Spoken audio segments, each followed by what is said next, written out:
ಎಲ್ಲರಿಗೂ ನನ್ನ ನಮಸ್ಕಾರ. ಆಶಾ ಕಿರಣ್ ಹೇಮಂತ್ ನನ್ನ ಚಾನಲ್ಗೆ ಸ್ವಾಗತ.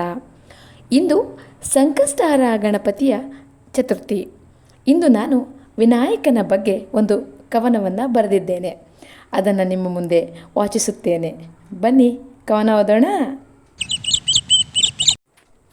ಪಾರ್ವತಿಯ ಪ್ರೀತಿಯ ಕಂದ ನಗು ನಗುತ್ತಾ ಭೂಮಿಗೆ ಬಂದ. ಆಹಾ ನೋಡು ಎಂಥ ಚಂದ, ಆಹಾ ನೋಡು ಎಂಥ ಚಂದ, ಶುಭ ಲಾಭವ ಜೊತೆಗೆ ತಂದ. ವಿನಾಯಕನದು ಆನೆಯ ತಲೆ, ಸಂಕಷ್ಟವ ಗೆಲ್ಲುವುದು ಅದರ ಕಲೆ. ಇವನಿಗಿರುವುದು ಒಂದೇ ದಂತ, ಇವನಿಗಿರುವುದು ಒಂದೇ ದಂತ, ಅದು ತಿಳಿಸುವುದು ದ್ವಂದ್ವಗಳ ಮೀರುವೆ ಅಂತ. ಗಣೇಶನಿಗಿದೆ ಶೂರ್ಪಕರ್ಣ, ಇವನದು ಆನಂದವರ್ಣ. ನಗುತ್ತಿದ್ದೆ ನೋಡಿ ಗಣೇಶನ ಹೊಟ್ಟೆ, ನಗುತ್ತಿದ್ದೆ ನೋಡಿ ಗಣೇಶನ ಹೊಟ್ಟೆ, ನಿಜವೆಂದರೆ ಅದುವೇ ಜಗದ ದುಃಖದ ಕಟ್ಟೆ. ನೋಡಿ ನಿನ್ನ ಸೊಂಡಿಲು ಮಕ್ಕಳೆಲ್ಲ ಬಿದ್ದು ನಗಲು, ನಮಗರಿವಿಲ್ಲ ಅದೇ ನಿನ್ನ ಶಕ್ತಿ, ನಮಗರಿವಿಲ್ಲ ಅದೇ ನಿನ್ನ ಶಕ್ತಿ, ಅದಕ್ಕಾಗಿಯೇ ನಿನಗೆ ಪ್ರಥಮ ಭಕ್ತಿ.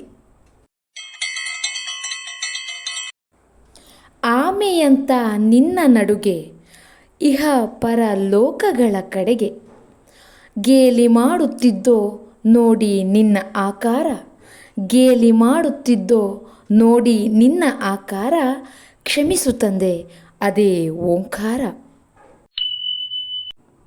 ಮಾದರಿ ನಿನ್ನ ಮಾತೃಭಕ್ತಿ, ಚಿಂತೆ ನಾಶ ಮಾಡುವುದು ನಿನ್ನ ಶಕ್ತಿ.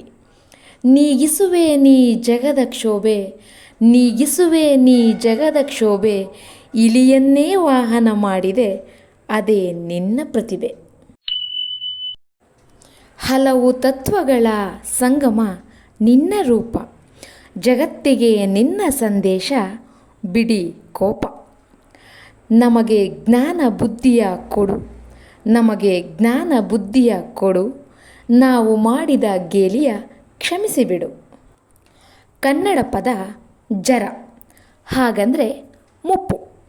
ದಯವಿಟ್ಟು ಎಲ್ಲರೂ ನನ್ನ ಚಾನಲನ್ನು ಸಬ್ಸ್ಕ್ರೈಬ್ ಮಾಡಿ, ಲೈಕ್ ಮತ್ತು ಶೇರ್ ಮಾಡಿ, ಹಾಗೂ ಕಮೆಂಟ್ಸ್ ಮಾಡೋದ್ರ ಮೂಲಕ ನನ್ನನ್ನು ಪ್ರೋತ್ಸಾಹಿಸಬೇಕು ಅಂತ ಕೇಳ್ಕೊತಾ ಇದ್ದೀನಿ. ಜೈ ಕರ್ನಾಟಕ ಮಾತೆ.